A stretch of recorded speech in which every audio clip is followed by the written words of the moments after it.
Good afternoon. It's an honor to be here with you today on such a critical issue. Thank you so much. Secretary Clinton, as former Secretary of State and Faculty Advisor Board Chair for the Institute of Global Politics here at Columbia, you've made women and girls central to American diplomacy.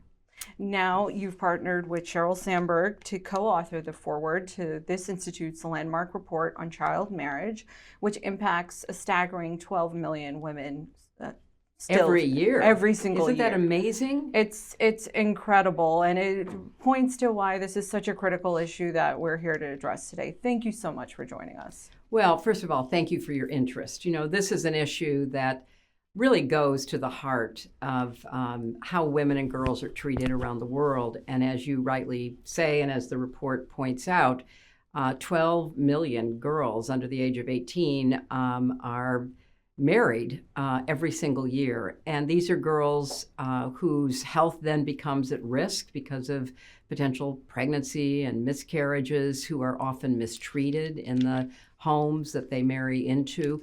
But what we wanted to do is to broaden the scope of understanding of this issue, which is why Sheryl and I teamed up on it. This is an economic problem for communities and nations and the world, because when these young women are married so early, their education stops in the vast majority of cases. Their economic participation becomes more limited. The healthcare costs associated with pregnancy at young ages increases. So we're talking about, a very heavy economic burden that is directly caused by child marriage. And so you've already answered the question that I was going to ask, but just leaning into that a bit more, we know the human toll on child marriage and the economic impact you just so wonderfully outlined as well.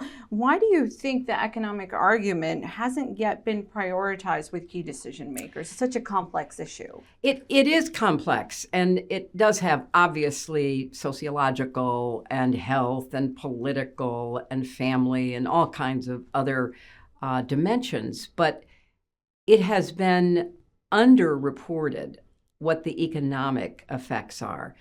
We are looking to raise the visibility of the economic consequences of child marriage. We have worked very hard. I did as Secretary of State. I have, for many years, tried to raise the issue, the child marriage dilemma, because what happens is these young girls' lives are so dramatically altered.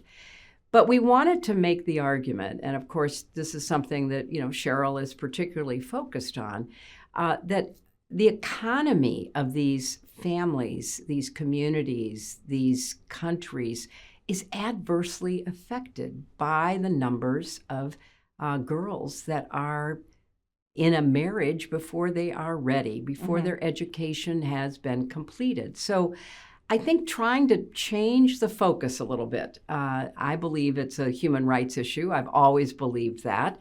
But I want to add the dimension that it is also an economic issue. Definitely, because these women are not entering the workforce, right? They're not getting properly educated, and there is a domino impact on that to their children and so forth. Well, can I underscore that? Because you've made such an important point. When you educate a woman, you not just educate one person, you educate a family, and that becomes generational. Children, grandchildren are going to benefit because of the mother's education. And I'm not talking about PhDs. I'm not talking about, the ultimate educational credential. I'm talking about finishing high school. I'm talking about getting training. I'm talking about, maybe being able to pursue a career. All of that impacts the well-being of the family, and in particular, the children of that family. So this has so many repercussions, and we want to raise the visibility of that. So more governments, more multinational organizations can take a look and say, wait a minute, we're sacrificing the economic benefits and we're incurring economic costs because of child marriage. Yeah, and really assigning, a dollar value to that really hopefully will help push this agenda forward. That's what we believe. And so one of the things that was shocking to me, and I was surprised that I didn't know it prior to reading the report, was that child marriage is actually still legal in parts of the United States. Yes, it is. Which was, I perceive this definitely to be a global issue, or maybe a third world country issue, but you don't think about it in that same way here in the US. When making the case to other nations, how should we reconcile that? Well, there's been a very concerted effort over the last several years. My daughter's been deeply involved in this to try to get states to change their laws. Because marriage in the United States is not a federal issue in terms of the requirements for marriage. It is a state-by-state issue. And we've made progress. States have increased the age for marriage to 18. Some have, very few, but some have gone a little higher. But we still have a great number of states who have no age minimum or whose minimum is 16. And it's often explained, well, if the parents give permission. Well, sometimes the parents are part of the problem. Right. Sometimes, these young girls are being mistreated. They're being abused and neglected. They are often pretty much on their own when it comes to being exploited and manipulated by older men.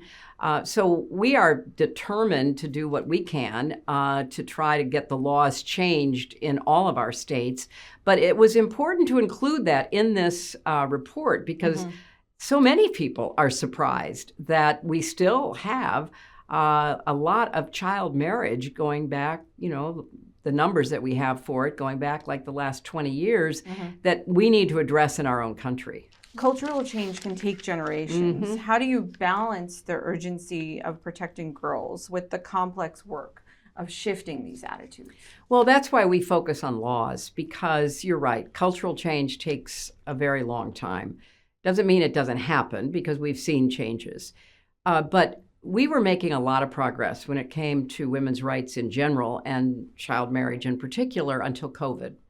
When COVID shut down the economy, a lot of families felt compelled to try to find a way of supporting children in the family, which often meant marrying off a daughter, getting dowry, getting payment from the groom's family. And so we saw an uptick in domestic violence, in child marriage, and other indicators that families were under stress.